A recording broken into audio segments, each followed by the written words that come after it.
कहानी शुरू होती है एक ट्राइब यानी कबीले को दिखाते हुए। ये लोग स्नो माउंटेन्स पर रहते थे और जंगली हाथियों का शिकार किया करते थे। वो जंगली हाथी पहाड़ों पर काफी कम आया करते थे और सम टाइम तो वो बिल्कुल भी नहीं आया करते थे, जिसकी वजह से इन कबीले वालों को भूखा मरना पड़ता था। और इस बात को लेकर सब कबीले वाले काफी अपसेट होते हैं। वहाँ पर एक सीनियर लेडी होती है और सब कबीले वाले उसे माँ कहते हैं। माँ के पास ये एबिलिटी थी कि वो सॉल से बातें किया करती थी। असल में उन्हें एक लड़की मिलती है। इस लड़की का नाम एवरेट होता है और कबीले का एक लड़का जिसका नाम डिले होता है। डिले एवरेट को काफी लाइक करने लग गया था। डिले के फादर के पास एक व्हाइट रॉड भी था, क्योंकि जब भी वो लोग शिकार पर जाया करते थे सबसे पहले वो ही शिकार किया करते थे। डिले के फादर डिसाइड करते हैं कि वो एक जर्नी पर जाएंगे। फिर एक रात वो अपने फ्रेंड को कहते हैं कि मुझे जाना पड़ेगा, लेकिन तुम मुझसे प्रॉमिस करो कि इस बारे में कोई भी बात तुम किसी को नहीं बताओगे और ना ही ये रीजन बताओगे कि मैं यहाँ से क्यों गया हूँ। वो अपना व्हाइट रॉड अपने फ्रेंड को देकर वहाँ से निकल जाते हैं। डिले के फादर के जाने के बाद सब लोग डिले को काफी परेशान करने लगे थे कि तुम्हारे फादर भाग गए हैं, क्योंकि सब समझ रहे थे कि उसके फादर डर कर भाग गए हैं, मगर रियलिटी कुछ और ही थी जो कोई भी नहीं जानता था सिवाय उनके फ्रेंड के। एवरेट और डिले दोनों खुद को काफी अकेला फील करते हैं और उन्हें किसी के सहारे की जरूरत होती है, तो उन दोनों की फ्रेंडशिप हो जाती है। टाइम गुजरने के साथ साथ वो एक दूसरे को पसंद करने लगे थे। काफी साल गुजर चुके थे। एवरेट और डिले भी अब बड़े हो चुके थे। एक बार फिर से वो जंगली हाथी इनके इलाके में आते हैं। ये फैसला किया जाता है कि जो सबसे पहले शिकार करेगा उसकी शादी एवलेट से करवा दी जाएगी और वो व्हाइट रॉड भी उसे मिल जाएगा और तो और उसे कबीले का लीडर बना दिया जाएगा। एवलेट डिले से कहती है कि चलते हैं हम यहाँ से, फिर हम शादी कर लेंगे। डिले कहता है कि नहीं, मैं नहीं भागूंगा जैसे मेरे फादर भाग गए, और देखना मैं ही जंगली हाथी का शिकार करूंगा और तुमसे ही शादी करूंगा। सब कबीले के लोग जंगली हाथियों का शिकार करने के लिए चले जाते हैं। एक काफी बड़े जंगली हाथी को वो एक जाल में फंसाने में कामयाब हो जाते हैं, लेकिन वो हाथी रस्सियों को तोड़कर भाग जाता है, लेकिन स्टील जाल उसकी बॉडी में फंसा हुआ था। सारे कबीले वाले उस जाल को पकड़ लेते हैं। हाथी तेजी से भाग रहा होता है और सबको जाल छोड़ना पड़ता है। सिर्फ डिले का हाथ ही अब तक जाल में अटका हुआ था। हाथी डिले को घसीटते हुए माउंटेन्स के टॉप पर ले आता है। वहाँ पर लाकर वो हाथी डिले पर अटैक कर देता है, लेकिन डिले उस हाथी को एक रॉड मारता है जिससे उसे कोई भी फर्क नहीं पड़ता और वो एक बार फिर से डिले पर अटैक कर देता है। फिर डिले एक और रॉड उस हाथी को मारता है और इस बार वो हाथी मर जाता है। इतनी ही देर में सारे कबीले वाले भी वहाँ पर पहुँच जाते हैं। वो देखते हैं कि डिले ने अकेले ही इतने बड़े हाथी को मार डाला है। ये देखकर सब लोग काफी खुश होते हैं। डिले को वो व्हाइट रॉड दे दिया जाता है और फैसले के अकॉर्डिंग एवलेट उसे सौंप दी जाती है और डिसाइड किया जाता है कि इन दोनों की शादी होगी। लेकिन डिले एक बात को सोचकर काफी वरिड होता है, क्योंकि सब सोच रहे थे कि डिले ने जाल को नहीं छोड़ा था, लेकिन रियलिटी तो ये थी कि उसने भी जाल छोड़ दिया था। वो तो उसका हाथ उसमें अटका रहा। इसी वजह से वो उस व्हाइट रॉड को रिटर्न कर देता है। वो एवलेट को कहता है कि मैंने उस हाथी को नहीं मारा है, बल्कि वो मेरे रॉड में अटक गया था और इसीलिए मैंने वो व्हाइट रॉड रिटर्न कर दिया है। उस व्हाइट रॉड को उसने छोड़ दिया, इट्स मीन कि उसने एवलेट को छोड़ दिया, क्योंकि एवलेट उसी को मिलती जिसने हाथी का शिकार किया। इस बात से एवलेट उससे नाराज हो जाती है और उन दोनों में सेपरेशन हो जाती है। नो डाउट वो दोनों एक दूसरे से बहुत प्यार करते थे, मगर वो ट्रेडिशन से कनेक्टेड थे। उसी रात कुछ घोड़े पर सवार लोग उनके कबीले पर अटैक कर देते हैं और कबीले के काफी मेल्स और फीमेल्स को प्रिजनर बनाकर अपने साथ ले जाते हैं और उन प्रिजनर्स में एवलेट भी शामिल थी। लेकिन डिले और उसके कुछ साथी बच जाते हैं। डिले कहता है कि मैं अपने कबीले के लोगों और एवलेट को बचाकर जरूर वापस ले आऊंगा। डिले का साथी बोलता है कि उन खतरनाक माउंटेन से कोई भी वापस नहीं आता। डिले कहता है कि जिन लोगों ने अटैक किया है वो भी तो वहीं से आए थे। वो डिसाइड करता है कि मैं उनका पीछा करूंगा। इसके बाद डिले उन लोगों और उनके घोड़ों के पैरों के निशानों को फॉलो करते हुए आगे बढ़ता है। डिले के साथ उसके कुछ साथी भी होते हैं, लेकिन जो उनकी जर्नी थी वो काफी टफ थी और तो और खुद को और उन लोगों की जान बचाकर वापस आना काफी डिफिकल्ट था। लेकिन डिले और उसके साथी किसी भी चैलेंज को एक्सेप्ट करने के लिए तैयार थे, क्योंकि उन्होंने अपने लोगों को सही सलामत वापस लेकर आना था। वो कॉन्टिन्यूसली दिन रात अपने सफर में ही गुजारते हैं।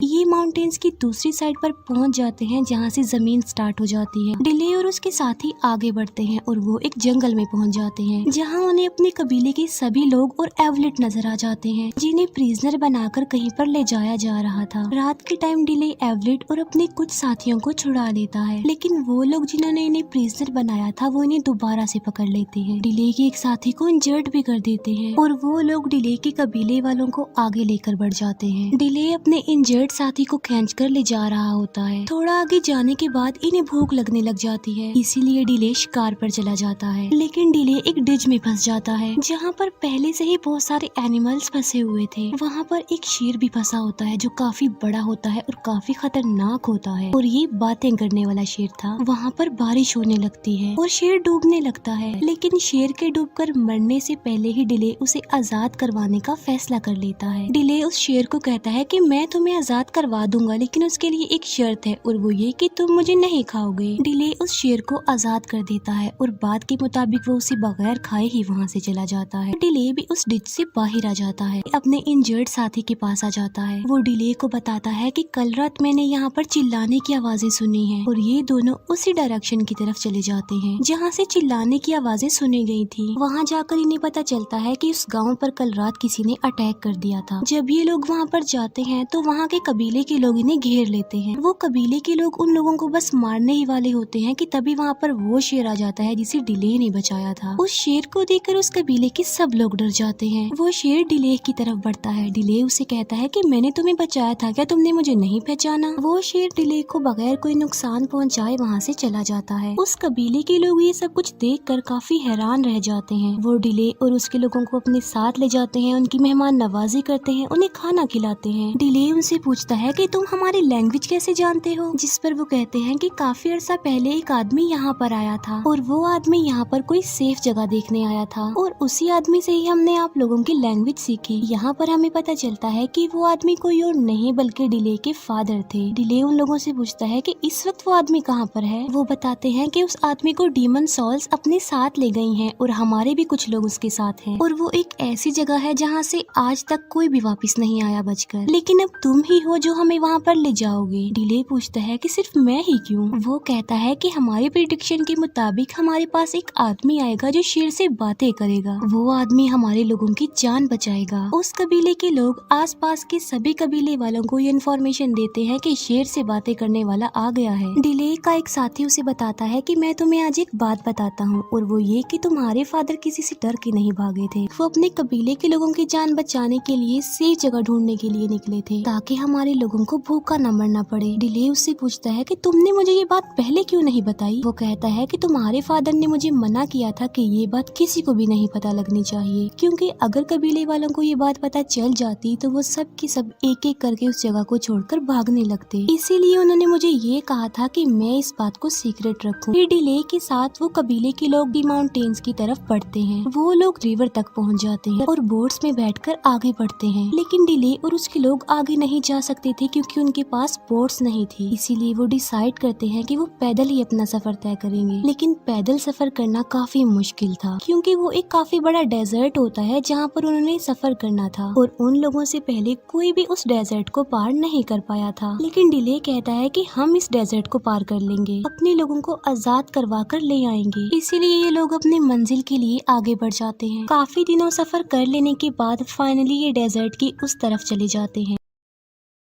ये देखते हैं कि वहाँ पर काफी बड़े बड़े पिरामिड्स बनाए जा रहे हैं। लोगों को गुलाम बनाकर यहाँ लाने का मकसद ये है ताकि उनसे काम लिया जा सके पिरामिड्स बनाने में। वहाँ पर उन लोगों की तादाद भी बहुत ज्यादा होती है और उनके गुलामों की तादाद उनसे ज्यादा होती है। ये लोग अपने लीडर को गॉड कहते हैं। ये लोग अपने बारे में कहते हैं कि ये लोग आसमान से उड़कर आए हैं। उनका गॉड कभी भी उनके सामने अपना फेस रिवील नहीं करता, बल्कि वो हमेशा पर्दों में रहता है। इनका गॉड बस अपने लोगों को ऑर्डर्स देता है। उन ऑर्डर्स में एक ये भी कि इन गुलामों से जल्दी काम करवाओ। डिले और दूसरे कबीले का सरदार जो कि डिले का साथ देने के लिए यहाँ पर आया था, ये दोनों मिलकर गुलामों के टेंट में चले जाते हैं। इन लोगों के सामने एक आदमी को लाया जाता है जो कि ब्लाइंड था। वो आदमी डिले को बताता है कि 3 में से सिर्फ एक गॉड ही जिंदा रह गया है। डिले पूछता है कि उसे कैसे मारा जा सकता है। वो कहता है कि गॉड डरता है एक ऐसे इंसान से जिसकी बॉडी पर एक खास किस्म की निशानी होगी, और वो निशानी ऐसी है जैसे आसमान पर दिखने वाले विजिबल निशान होते हैं। प्रेडिक्शन के मुताबिक वो आदमी सब कबीले वालों को, सब गुलामों को बचाएगा। डिले से पूछा जाता है कि क्या तुम्हारी बॉडी पर ऐसा कोई निशान है? इस बात का डिले कोई आंसर नहीं करता। डिले को यहाँ पर ये भी पता चल जाता है कि उसके फादर की डेथ हो गई है और उन लोगों ने ही उन्हें मारा है जो उसके कबीले वालों को गुलाम बनाकर यहाँ पर लेकर आ गए हैं। इसके बाद डिले और उसका साथी अपने लोगों के पास आ जाते हैं, लेकिन वो कुछ लोगों की नजरों में आ चुके थे और उन लोगों के बीच में फाइट हो जाती होती है। इस फाइट में डिले का साथी मारा जाता है। मरने से पहले वो डिले के फादर का व्हाइट रॉड डिले को दे देता है और अब डिले सबका रेवेंज लेना चाहता है। वो सब लोगों की जान बचाना चाहता है, उन्हें आजाद करवाना चाहता है। कुछ लोग देखते हैं कि एवरेट के हाथ पर चोट के निशान हैं और ये निशान बिल्कुल वही आसमान पर दिखने वाले विजिबल निशानों की तरह थे, यानी प्रिडिक्शन के मुताबिक वो निशानी एवलेट में पाई गई। उन निशानों को देखकर सब लोग काफी डर जाते हैं। एवलेट को वो लोग अपने गॉड के पास लेकर जाते हैं, क्योंकि जिसके हाथ पर भी वो निशान होंगे वो लोगों को बचाएगा, उन्हें आजाद करवाएगा। वहाँ के लोग अपने गॉड को बताते हैं कि यहाँ पर एक शिकारी भी आ रहा है इसके पीछे। सुबह को डिले और उसके लोग अपने लोगों के पास जाने के लिए मजदूर बन जाते हैं। डिले के लोग जंग का ऐलान कर देते हैं। वहीं पर जंगली हाथी भी होते हैं जो इधर उधर भागने लगते हैं और वहाँ पर हलचल मच जाती है। गॉड बोलता है कि एवलेट को बाहर ले जाओ, अगर इसके बावजूद भी वो लेबर ना रुके तो बेशक एवलेट को मार डालना। ऐसा ही किया जाता है और एवलेट को बाहर ले जाया जाता है,